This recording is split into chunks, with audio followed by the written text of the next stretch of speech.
مسلم حکمرانوں نے اپنے اپنے عہد حکمرانی میں مسجد نبوی صلی اللہ علیہ وآلہ وسلم اور اس کے تاریخی مقامات کی تعمیر، توسیع اور تزئین و آرائش میں حسب توفیق حصہ لیا ہے، لیکن بہت کم لوگ ہی جانتے ہیں کہ مسجد نبوی صلی اللہ علیہ وآلہ وسلم کے داخلی دروازوں کی تعداد 100 سے زائد ہے، اور داخلی دروازوں پر نصب کوئی بھی گیٹ سعودی عرب میں تیار نہیں کیا گیا۔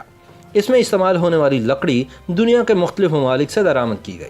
اس کے نقش و نگار اور تیاری کا عمل اسپین اور امریکہ سمیت مختلف ممالک میں انجام پایا۔ مسجد نبوی صلی اللہ علیہ وآلہ وسلم کے ہر دروازے کا وزن 1.25 ٹن ہے، تاہم اسے ہاتھ کے ہلکے دباؤ سے بھی حرکت دی جا سکتی ہے۔ تاریخ پر نظر دوڑائی جائے تو یہ بات سامنے آتی ہے کہ اسلام کے ابتدائی دور میں مسجد نبوی کے 3 دروازے تھے۔ اس کا ایک دروازہ جنوبی سمت میں تھا، جہاں بیت المقدس کی طرف رخ کر کے نماز ادا کی جاتی تھی۔ دوسرا دروازہ باب النبی مسجد نبوی کے مشرق میں تھا، اسے باب عثمان بھی کہا جاتا تھا، پھر یہ باب جبریل کے نام سے مشہور ہوا۔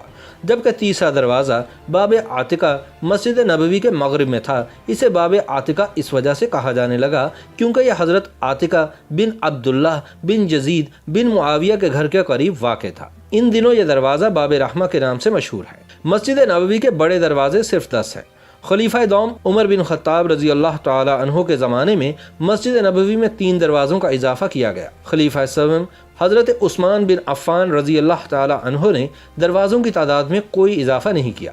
البتہ عباسی خلیفہ المہدی کے دور میں مسجد نبوی کے دروازوں کی تعداد 24 ہو گئی۔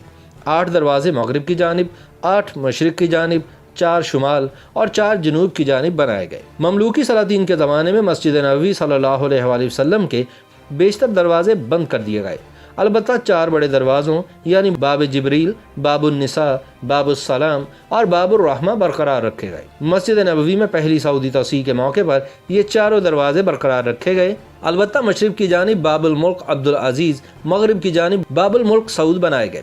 علاوہ ازیں مسجد نبوی کے شمال میں باب عثمان، باب عمر، مغرب کی جانب باب الصدیق کا اضافہ کیا گیا۔ 1408 ہجری میں مشرق کی جانب ایک اور دروازے کا اضافہ کیا گیا جسے باب الوقی کا نام دیا گیا ہے۔ مختلف ادوار میں مسجد نبوی صلی اللہ علیہ وآلہ وسلم کی توسیع کا عمل جاری رہا، یہاں تک کہ موجودہ سعودی خاندان سے تعلق رکھنے والے حکمران شاہ سعود بن عبدالعزیز آل سعود نے مسجد نبوی کے 5 مزید دروازوں کے قیام کے ساتھ مزید توسیع کی۔ ان کے دور میں مسجد کے 10 مزید دروازے بنائے گئے، ان میں 3 داخلی دروازے شامل ہیں، انہیں باب الملک، باب عمر بن خطاب، باب عثمان بن عفان، باب عبدالعزیز، باب المجیدی کے ناموں سے یاد کیا جاتا ہے۔ بعد ازاں خادم الحرمین شریفین شاہ فہد بن عبدالعزیز نے مسجد نبوی کی شمالی، مشرقی اور مغربی سمت میں توسیع کروائی اور مزید کئی دروازے بھی شامل کیے۔ شاہ فہد نے مسجد نبوی میں توسیع کرائی تو انہوں نے نئی عمارت میں دروازوں کا اضافہ کر کے ان کی تعداد 85 تک پہنچا دی۔ سن 1415 ہجری میں مسجد نبوی کی قدیم عمارت کے جنوب میں ایک دالان تعمیر کیا گیا جس میں 7 دروازے بنائے گئے۔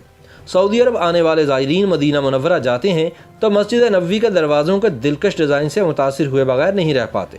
جو زائر بھی مسجد الحرام کے شہر میں پہنچتا ہے، شاہ فہد کے زمانے میں کی گئی توسیع کے دروازے دیکھ کر ششدر رہ جاتا ہے۔ مسجد نبوی کے دروازے اعلیٰ ترین بین الاقوامی خصوصیات سے آراستہ ہیں۔ شاہ فہد کے زمانے میں مسجد نبوی کی توسیع کے موقع پر 7 کشادہ داخلے کے مقامات بنائے گئے، ان میں سے 3 شمال کی طرف جبکہ 2 مشرق اور مغرب کی جانب واقع ہیں۔ ہر داخلہ گاہ کے 7 دروازے ہیں، ان میں 2 فاصلے پر بنائے گئے ہیں جبکہ ان کے درمیان 5 دروازے رکھے گئے ہیں۔ ایک دروازے کی چوڑائی 3 میٹر جبکہ اونچائی 6 میٹر اور موٹائی 13 سینٹی میٹر سے کچھ زیادہ ہے۔ ہر دروازے کا وزن 1.25 ٹن ہے اور ہر دروازہ ہاتھ کی معمولی حرکت سے ہی کھلتا اور بند ہو جاتا ہے۔ ان دروازوں کی تیاری میں 1600 مکعب میٹر سے زیادہ ساج کی لکڑی استعمال کی گئی ہے۔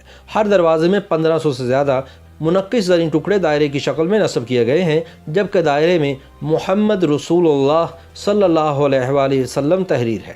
مسجد نبوی کے دروازے 1 سال میں تیار کیے گئے جبکہ تیاری کا کام دنیا کے کئی ممالک میں انجام پایا۔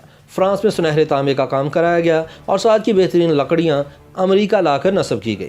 وہاں سے دروازے اسپین کے شہر بارسلونا منتقل کیے گئے، انہیں اسپیشل بھٹیوں میں رکھ کر 5 مہینوں تک خشک کیا گیا اور پھر لیزر سے کام کرنے والی مشینوں کے ذریعے انہیں کاٹا گیا۔ ان میں تانبے کے ٹکڑے لگائے گئے، پھر انہیں چمکایا گیا، آخر میں ان پر سونے کے پانی کا رنگ چڑھایا گیا اور پھر ان ٹکڑوں کو دروازوں میں فٹ کیا گیا۔ مسجد نبوی صلی اللہ علیہ وآلہ وسلم کے دروازوں میں دنیا کے مختلف ممالک سے درآمد کردہ اعلیٰ درجے کی لکڑی استعمال کی گئی۔ مسجد کی انتظامیہ ان دروازوں کی دیکھ بھال اور اصلاح و مرمت کا باقاعدہ نظام الاوقات مقرر کیے ہوئے ہے۔ ان کی صفائی اور انہیں چمکانے کا کام انتہائی مہارت سے سر انجام دیا جاتا ہے۔